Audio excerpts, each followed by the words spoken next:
My wife tried to manipulate me with a fake affair to spark jealousy, but her mind games backfired when I found truth, love, and revenge with her sister. She was on the phone in our bedroom. Door closed, voice hushed, but animated.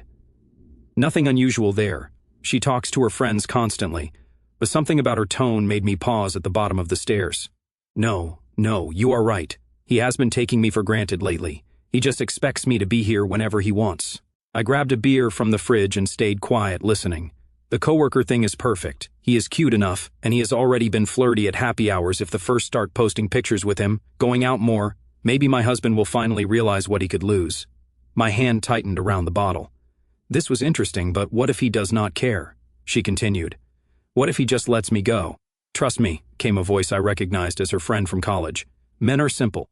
Make them jealous and they will fight for you. He will come crawling back, begging, doing everything you want. My sister did this with her boyfriend, and now he worships the ground she walks on. I set the beer down quietly and headed back outside, sitting in my car for 20 minutes before walking back in like nothing happened. She was in the kitchen making dinner, humming like she had not just been plotting to manipulate me. How was your day? She asked, kissing my cheek. Productive, I said, studying her face. How about yours? Oh, same old stuff. Thinking about going out with the girls Friday, though. I have not done that in a while. There it was. Phase 1 of whatever little scheme she had cooking. Over the next few days, I watched the show unfold. Suddenly, she was dressing differently for work. More makeup, tighter clothes, spending extra time on her hair. Her phone became surgically attached to her hand, buzzing constantly with notifications she would hide from me. Friday night came and she left for her girls' night wearing a dress I bought her for our anniversary. She came home at midnight slightly drunk and overly affectionate, talking about how much fun she had dancing and how some guy bought her and her friends drinks all night. Just being friendly, she said, watching my reaction carefully. Sounds like fun, I replied, not giving her the jealous response she was fishing for. The weekend was when things got really obvious. Saturday morning, she was on her phone constantly giggling at messages. By Sunday, she was suggesting we take a break from our usual Netflix routine because she wanted to go to some coworkers' barbecue. You do not know anyone there, she said. It might be boring for you. Maybe I should just go solo. Sure, I said. I have plenty to catch up on anyway. She looked almost disappointed that I did not insist on coming along, but I had my own plans forming. See, while she was busy orchestrating her little drama, I had been doing some thinking and remembering her sister had always been different from her. Where my wife was dramatic and attention-seeking, her sister was genuinely funny, intelligent, ambitious. We had always gotten along well at family gatherings, sharing jokes, and having actual conversations while my wife was busy being the center of attention. Monday rolled around and my wife started her new routine, late nights at work events. Suspicious group photos where she was always standing suspiciously close to the same guy. Stories about spontaneous happy hours that seemed to happen every other day. The guy was not bad looking, I will give him that. But watching my wife practically throw herself at him through social media was embarrassing. Comments on his posts that were clearly meant for me to see. Pictures of them at office parties where she was leaning into him like they were more than colleagues. 3 weeks into her little performance, I decided it was time to make my own move. Her sister worked downtown, not far from my office. I had run into her at the coffee shop near her building a few times over the years. Casual encounters, friendly small talk, nothing more. But I remembered she mentioned she grabbed lunch at the sandwich place on 5th Street most Tuesdays. Tuesday came around and I found myself walking into that same sandwich shop at 12:30. She was there, sitting alone at a corner table, reading something on her tablet while eating a turkey club. Well, this is a nice surprise, I said, approaching her table. She looked up and smiled. A genuine smile, not the calculated one I had been getting at home lately. Hey there, what brings you to this part of town? Client meeting ran over, I said, which was true enough. Mind if I join you? Eating alone gets old. Please, she gestured to the empty chair. How is work treating you? We talked for 45 minutes about work, about books, about a documentary she had watched the night before. Real conversation, no games, no hidden agendas, no testing or manipulation. Just two adults having lunch and actually enjoying each other's company. When I got home that evening, my wife was already dressed up for another work thing. Do not wait up, she said, checking herself in the hallway mirror. The team is going out after the client presentation. It might be a late one. Have fun, I said, already knowing I would see the pictures on her Instagram by midnight. But for the first time in weeks, I was not bothered by her little show because I just remembered what actual adult conversation felt like. And it was not with the woman trying so hard to make me jealous that she had forgotten how to be genuine with her own husband. While my wife was busy playing amateur hour with her office romance, I was learning what I'd been missing. The Tuesday lunch with her sister turned into a Thursday coffee meeting the following week. Nothing planned, nothing forced. She texted me about a book recommendation. I mentioned I would be in her area again, and she suggested we grab coffee to discuss it. "Your wife mentioned you have been working late a lot lately," she said, stirring sugar into her latte. "Has she?" I kept my tone neutral. "That is interesting, considering I've been home by 6 o'clock every night this month." She raised an eyebrow but did not push. Smart woman. Instead, she changed the subject to the book we had been discussing. 20 minutes flew by like 5. My wife's performance, meanwhile, was becoming increasingly desperate. The Instagram posts were now daily affairs, group shots where she was practically sitting in this guy's lap, stories about spontaneous dinner invitations that just happened to include him, photos of expensive cocktails with captions like, "When your coworker insists on spoiling you." The funny part was watching her come home after these dates and overcompensate with affection toward me, like she was trying to have her cake and eat it too. Make me jealous, but also keep me hooked in case her backup plan fell through. "You seem different lately," she said one night, curled up against me on the couch, more relaxed. "Do I?" "Yeah, like you are not stressed about work anymore." "It is nice." What was nice was having something to look forward to besides coming home to amateur dramatics and stage jealousy. Her sister and I had started texting regularly. Nothing inappropriate, just genuine conversations about everything from work frustrations to weekend plans. She was sharp, funny, and refreshingly honest. When she was annoyed about something, she said so directly instead of playing games and expecting me to figure it out. "My sister has been acting weird lately," she mentioned during our third coffee meeting. "All secretive and giggly about some guy at work." "She has never been good at subtlety," I said, taking a sip of my espresso. "Maybe she is just excited about something new. Maybe, though between you and me, I have always thought she thrives on drama. Even when we were kids, she would create situations just to see how people would react. Bingo, someone who actually understood my wife's personality." The next week brought my wife's masterpiece performance. She came home Friday evening with a story about how her coworker had asked her to be his +1 to his friend's wedding that weekend. "I said yes before I thought about it," she said, watching my face carefully. "I mean, we are just friends, but it would be rude to back out now, right?" "Sure," I said, not looking up from my laptop. "Sounds like fun." She stood there for a full 30 seconds, clearly expecting me to object, to demand she not go, to finally show some jealousy. When I did not, she tried a different approach. "You do not mind, should I? Most husbands would not want their wives going to weddings with other men. Most wives would not need to ask permission to go to work events with colleagues," I replied calmly. "Besides, you are capable of making your own decisions." The frustration on her face was almost comical. This was not going according to whatever script her friends had given her.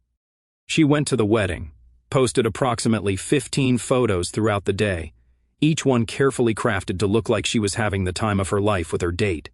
Dancing photos, dinner photos, champagne toasts, the full production. While she was busy with her photo shoot, I was having dinner with her sister. Nothing planned.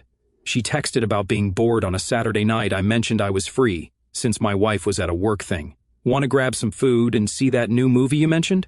We went to a small Italian place downtown, then caught the late showing of some comedy she had been wanting to see. She laughed at all the right parts, made smart observations during the quiet moments, and did not check her phone once during dinner. "This was fun," she said as I walked her to her car afterward. "I cannot remember the last time I had such good company for a Saturday night." "Neither can I," said, realizing how true that was. Sunday morning brought my wife home with a hangover and a phone full of pictures to show me. She scrolled through them eagerly, providing commentary like a tour guide. "Look how nice he looks in his suit." And this was during the father-daughter dance. "So sweet." "Oh, and here is us during the slow songs. Looks like you had a great time." I said I did. "He is really, I do not know. Thoughtful, I guess. Attentive, unlike your husband," was the unspoken message. I was supposed to be getting jealous, asking questions, demanding reassurance. Instead, I poured myself coffee and asked if she wanted eggs for breakfast. The following Tuesday, her sister texted me about lunch again. Same place. Actually, there is a new sushi place that opened near my office. "Do you want to try it?" Adventurous. I like it. We spent 2 hours at that sushi place. She told me about her promotion at work. I told her about the client project I was excited about. She asked thoughtful questions about my interests, shared stories about her travels, made me laugh with impressions of her difficult boss. It occurred to me during dessert that this was the first time in months I had felt genuinely engaged in conversation. No hidden meanings to decode, no tests to pass, no performances to validate, just two people enjoying each other's company. "Your wife is lucky," she said as we waited for the check. "You are actually interesting to talk to. Most guys I know just want to talk about sports or complain about work. Most people do not know how to have real conversations anymore." I replied, "Everyone is too busy playing games." She gave me a curious look, but did not ask what I meant. That night, my wife came home with another story about her coworker. This time, he had surprised her with flowers for no reason, just because he appreciated her help on a project. "Was not that sweet?" she asked, arranging the roses in a vase. "Very thoughtful," I agreed. She was getting frustrated with my lack of reaction. I could tell her little scheme was not working the way her friends promised it would. I was not fighting for her attention, begging her to stop seeing him, or proving my love through desperate gestures. Instead, I was discovering that there were women out there who did not need to manufacture drama to feel valued. Women who could have genuine conversations without ulterior motives. Women who appreciated straightforward communication instead of expecting me to read their minds and react to their tests. The irony was delicious. While my wife was trying to make me appreciate her more, she was actually helping me realize exactly what I had been settling for. My wife decided to turn up the heat. Unfortunately for her, I was already cooking with gas. Week 4 of her little performance brought the big guns. She started leaving her phone face up on the counter while she showered, making sure I could see the constant stream of texts from her coworker. Messages timed perfectly for when I would be grabbing my morning coffee or getting home from work. "Cannot wait to see you tonight. You looked amazing yesterday. Thinking about you. Amateur hour. If you are going to stage a jealousy play, at least make it believable." The messages read like she had Googled flirty texts and copy-pasted the first results. But the real masterpiece came on Thursday evening. I was in my home office when I heard her voice from the living room, deliberately loud enough for me to overhear. "No, I cannot tonight. My husband is home." Pause. I know. I wish things were different too." Another pause. "Maybe this weekend when he goes to his brother's place." I was not going to my brother's place this weekend. We had not made any such plans. But apparently, in her fantasy scenario, I was conveniently absent so she could escalate her fake affair. Friday night brought the grand finale. She came home from work flustered, her hair slightly messed up, lipstick smudged just enough to look suspicious. "Sorry I'm late," she said breathlessly. "I got caught up in a meeting that ran long." She disappeared into the bathroom for 20 minutes, emerged in different clothes, and spent the rest of the evening being overly sweet and attentive. Classic guilty behavior, performed like a community theater production.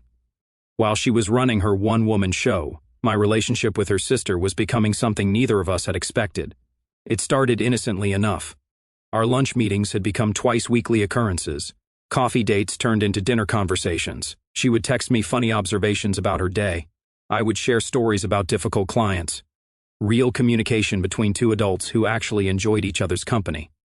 "You know," she said over dinner Tuesday evening, "I have not laughed this much in months. You are good company." "So are you," I replied, meaning it completely. She was everything her sister was not. Direct instead of manipulative, genuine instead of performative, intelligent conversation instead of manufactured drama. When she disagreed with something I said, she told me straight up instead of pouting and expecting me to figure out what was wrong. "Can I ask you something personal?" she said, twirling pasta around her fork. "Shoot, are you and my sister okay? You seem, I do not know, different lately, more yourself, if that makes sense." I considered my answer carefully. "Let us just say I am remembering what it feels like to have honest conversations again." She nodded like she understood exactly what I meant. That weekend, while my wife was busy with another work event that somehow required a cocktail dress and professional photography, I found myself at her sister's apartment, helping her assemble a bookshelf she had bought. "I am terrible at this stuff," she laughed, holding a piece upside down while I sorted through the screws. "It is just following directions," I said. Though whoever wrote these instructions clearly did not speak English as their first language, we worked together for 2 hours, talking about everything and nothing. She made us sandwiches for lunch. We debated the best way to organize her book collection. She showed me photos from a hiking trip she had taken the previous month. It was domestic and comfortable and completely natural. No games, no tests, no performance. Just two people enjoying an afternoon together. "Thanks for this," she said, as I packed up the tools. "I probably would have given up and hired someone. "Any time," I said, and realized I meant it. That evening, my wife came home with her most elaborate story yet. Her coworker had supposedly confessed his feelings for her during their work event, told her he was falling in love with her, asked her to consider leaving me. "I did not know what to say," she said, sitting on the edge of our bed while I folded laundry. "I mean, I care about him, but I am married." She paused dramatically, clearly expecting me to react, to get angry, to demand she quit her job, to fight for our marriage. "That is a difficult situation," I said calmly. "That is it. That is all you have to say." "What would you like me to say?" "I do not know. Something. Anything. Do not you care that another man is in love with your wife?" I stopped folding and looked at her directly. "Do you want me to be jealous? I want you to care. I do care. I care that you think so little of me that you would make up this elaborate fiction instead of just talking to me about whatever is bothering you." Her face went pale. "What are you talking about?" "The phone calls you wanted me to overhear. The convenient text messages left open on the counter. The stories that get more dramatic every week. The fact that you have been planning this whole thing for over a month." She opened and closed her mouth like a fish out of water.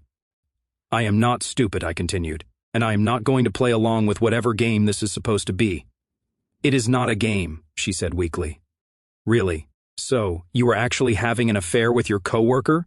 She could not answer that because we both knew the truth. "I thought so," I said, returning to the laundry. "When you decide you want to have an honest conversation about what is actually wrong in our marriage, let me know. Until then, I am not participating in amateur hour." She left the room without another word. Sunday morning, I woke up to find her gone. A note on the kitchen counter said she was spending the day with friends, needed space to think. Perfect, because I had already made plans to take her sister to the art museum. She mentioned wanting to visit. We spent 4 hours wandering through galleries, discussing paintings, sharing perspectives on different pieces. She had insights I never would have considered, made observations that changed how I saw entire sections of the collection. "This is exactly what I needed today," she said as we sat in the museum cafe afterward. "Sometimes you do not realize how much you miss real conversation until you have it again." "I know exactly what you mean," I said. She looked at me with an expression I could not quite read. "Can I tell you something?" "Of course. I have been looking forward to our meetings all week. Is that weird?" "Not weird at all," I said. "I have too." The silence that followed was not uncomfortable. It was charged with possibility. "We should probably talk about what this is," she said finally. "We probably should," I agreed. But neither of us did. Not yet. Because we both knew that conversation was going to change everything. And once we had it, there would be no going back. Instead, we finished our coffee and made plans for Tuesday lunch like we have been doing for weeks. The difference was now we both knew it was more than just lunch. When I got home that evening, my wife was waiting in the living room, phone in hand, looking like she had been crying. "We need to talk," she said. "Finally ready for that honest conversation?" I asked, but before she could answer, her sister texted me. "Had the best day. Thank you for being exactly what I needed." My wife saw the message notification light up my phone screen, saw her sister's name, and that is when everything changed. The monthly family dinner at her parents' house had always been a polite but predictable affair. This month, I decided to make it memorable. My wife spent the entire week after seeing her sister's text in damage control mode.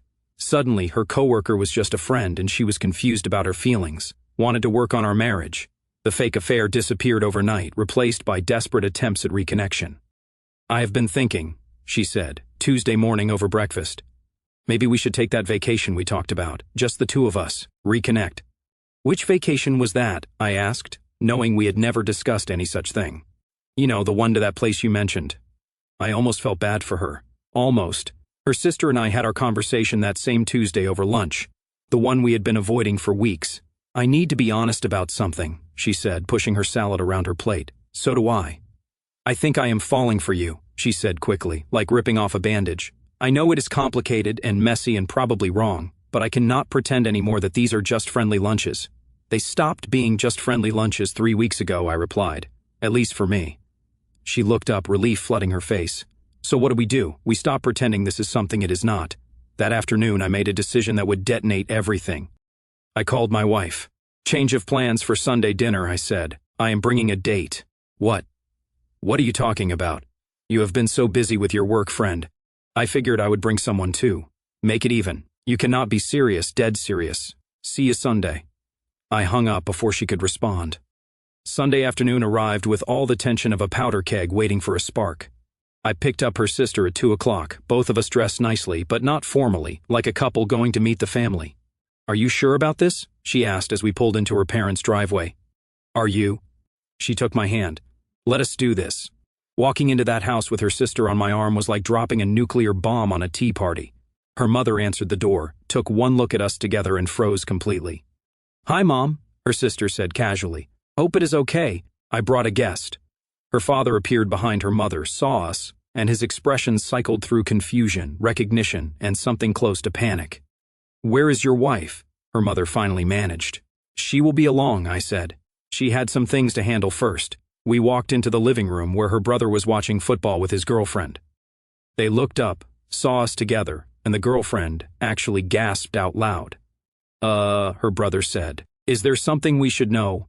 Before anyone could answer, my wife's car pulled into the driveway. Through the window, we could see her sitting behind the wheel for a full minute, staring at the house like she was gathering courage to face a firing squad. When she finally walked through the front door, the silence in that room was deafening. She looked at me, looked at her sister, looked at our joined hands. Her face went through about 6 different emotions in 3 seconds. "What is this?" she whispered. "Sunday dinner," I said calmly, just like always. "You have been bringing dates to our marriage for months." I figured I would try it too. Her mother made a sound like she was choking. Her father put down his beer and stood up like he was preparing for a fight. "Can someone please explain what the hell is going on?" her brother demanded.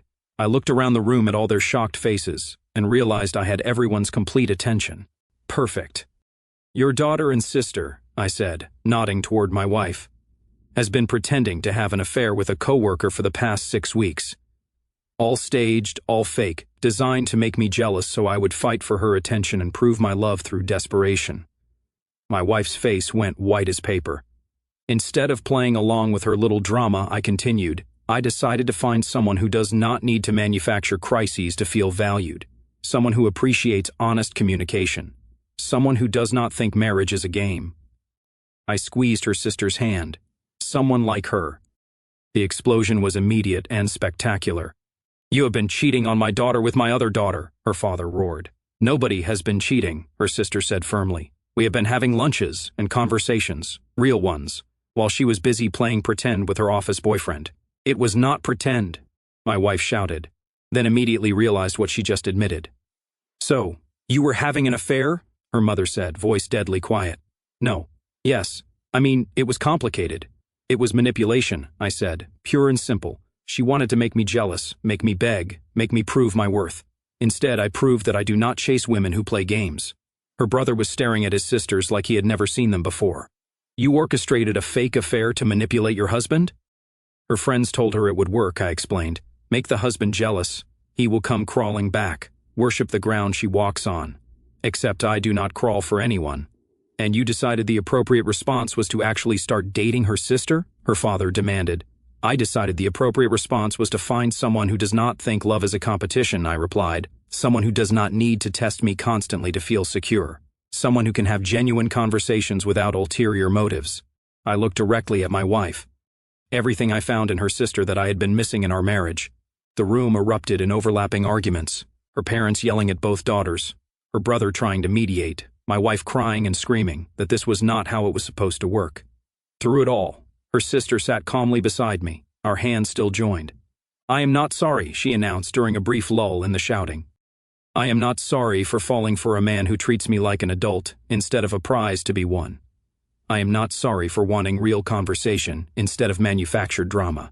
And I am not sorry that he chose someone who appreciates him instead of someone who takes him for granted." She stood up, pulling me with her. "We are leaving now. When you are all ready to have an adult conversation about this situation, you know where to find us." As we walked toward the door, my wife grabbed my arm. "This is not over," she said desperately. "We can fix this. We can go to counseling. We can work through this." I stopped and looked at her directly. "You are right. This is not over. It has been over for weeks. You just did not realize it because you were too busy directing your little drama to notice your audience had left the theater. You cannot just throw away our marriage. I did not throw it away. You did. The minute you decided to play games, instead of having honest conversations about what was wrong, I gently removed her hand from my arm. The difference is I found something real while you were busy with fiction. We walked out of that house knowing there would be consequences, knowing there would be more drama, knowing her family would take time to process what had just happened. But we also walked out together, finally free to be honest about what we had found in each other. That went well, her sister said dryly as we got in the car. Better than I expected, actually. She laughed and the sound was perfect.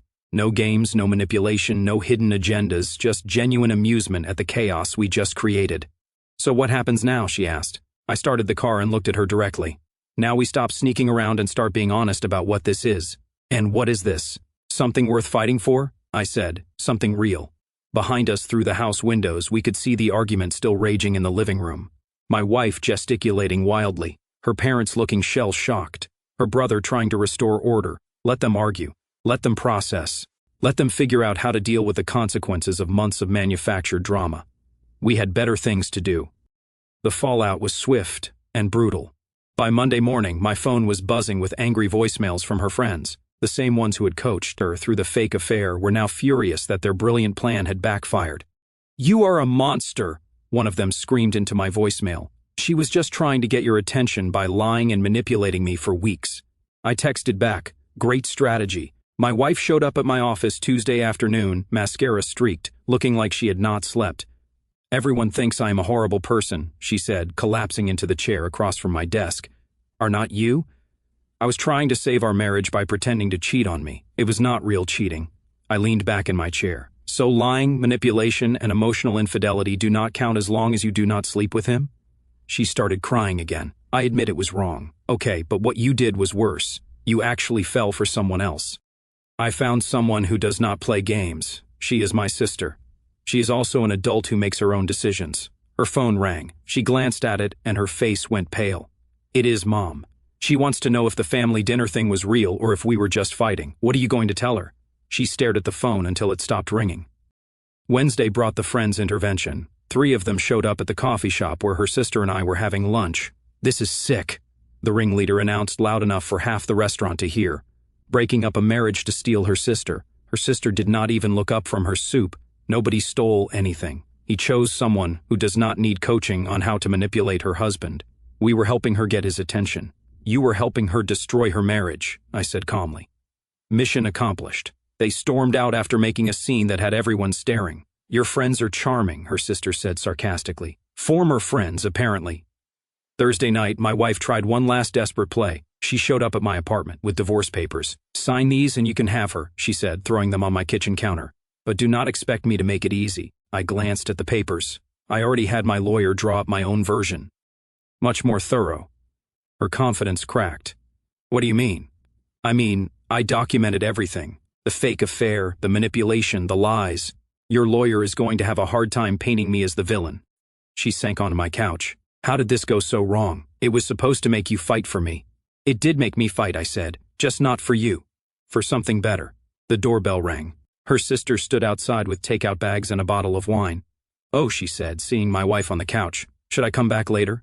"No," I said, taking the bags. She was just leaving. My wife looked between us, seeing how natural and comfortable we were together. How easy it was. "You really love her, do not you?" she whispered. "I really do." She nodded slowly, like she was finally understanding something that had been right in front of her all along. "I never made it easy for you to love me, did I?" It was the first honest thing she had said in months. "No," I said gently. "You did not." 3 months later, the divorce was finalized on a Tuesday morning. Clean, simple, no contest. My ex-wife had finally accepted reality. Her sister and I moved in together the following weekend. Not rushing, not hiding, not apologizing, just 2 adults building something genuine. "Any regrets?" she asked, unpacking books in our living room. "About what?" "The way it all went down, the family drama, the public spectacle." I considered the question while assembling our new coffee table. She had 6 weeks to just talk to me honestly about what was bothering her. Instead, she chose manipulation and games. I have 0 regrets about refusing to play along. The family had eventually come around, mostly. Her parents were still awkward at gatherings, but they had stopped treating me like a homewrecker. Her brother actually thanked me one evening. "She is happier than I have seen her in years," he said, watching his sister laugh at something on TV. And honestly, my other sister needed to learn that actions have consequences. My ex-wife had moved across town, started therapy, and, according to mutual friends, was working on herself. Good for her. Everyone deserves the chance to grow. Her coworker, it turned out, had been completely innocent in the whole scheme, just a friendly guy who had been unknowingly cast in her drama without his consent.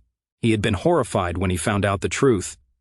"The funniest part," her sister said one evening, "is that her plan actually worked perfectly. How do you figure? She wanted to show you what you could lose. She just did not realize she was showing you what you could gain instead." 6 months after the divorce, we got engaged. Nothing dramatic, nothing staged, just a quiet proposal on a Sunday morning over pancakes and coffee. "You know, people will always have opinions about how we got together," she said, admiring her ring. "Let them. We know the truth." The truth was simple. While one person was playing games, 2 other people found something real. While one person was manufacturing drama, 2 other people were building trust through honest communication. 1 year later, at our small wedding, her brother gave a speech that perfectly captured everything. "My brother-in-law taught us all an important lesson," he said, raising his glass. "He showed us that the right person will not need to test you, will not need to make you jealous, will not need to play games to feel valued. The right person will appreciate what you offer and give you the same in return." He looked directly at my ex-wife, who was sitting in the back row. She had asked to come, wanted to show support for her sister. It was mature of her. "And sometimes," he continued, "the right person was right there all along. You just needed to stop looking in the wrong direction to see them." That night, as we danced to our first song as husband and wife, I thought about how different my life had become. No more walking on eggshells. No more decoding hidden messages. No more wondering what game I was supposed to be playing. Just honest communication, genuine affection, and mutual respect. "Happy?" my wife asked, her head on my shoulder. Completely, and I was. Because I had learned the most important lesson of all. The right woman does not make you fight for her attention. She gives it freely because she wants to. She does not test your love. She trusts it. She does not play games with your emotions. She values them. While my ex-wife was busy trying to make me jealous, she had accidentally introduced me to the woman I was meant to be with all along. Sometimes the best revenge is simply living well. And sometimes living well means refusing to participate in other people's drama and choosing something better instead. I chose better, and better chose me back. Our story has come to an end. If you have made it this far, how about subscribing to our channel? It helps us immensely. I have selected 2 other videos for you that I am sure you will enjoy. Feel free to click on them. I will be waiting for you in the next story. See you soon.